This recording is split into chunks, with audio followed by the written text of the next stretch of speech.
Exodus 17. Then all the congregation of the sons of Israel journeyed by stages from the wilderness of Sin, according to the command of the Lord, and camped at Rephidim. And there was no water for the people to drink. Therefore the people quarreled with Moses and said, "Give us water that we may drink." And Moses said to them, "Why do you quarrel with me? Why do you test the Lord?" But the people thirsted there for water, and they grumbled against Moses and said, "Why now have you brought us up from Egypt to kill us and our children and our livestock with thirst?" So Moses cried out to the Lord, saying, "What shall I do to this people? A little more and they will stone me."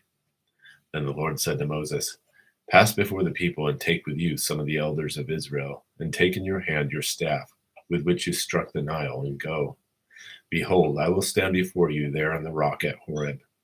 And you shall strike the rock, and water will come out of it, that the people may drink." And Moses did so in the sight of the elders of Israel.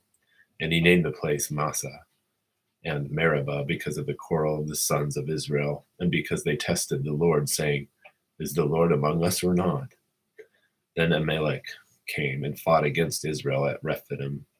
So Moses said to Joshua, "Choose men for us and go out, fight against Amalek. Tomorrow I will station myself at the top of the hill with the staff of God in my hand." And Joshua did as Moses told him and fought against Amalek. And Moses, Aaron, and Hur went up to the top of the hill. So it came about that when Moses held his hand up, that Israel prevailed, and when he let his hand down, Amalek prevailed. But Moses' hands were heavy, and then they took a stone and put it under him, and he sat on it. And Aaron and Hur supported his hands, one on one side and one on the other. Thus his hands were steady until the sun set. So Joshua overwhelmed Amalek and his people with the edge of the sword.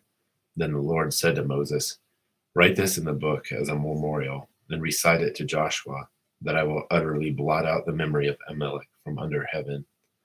And Moses built an altar and named it, "The Lord is my banner."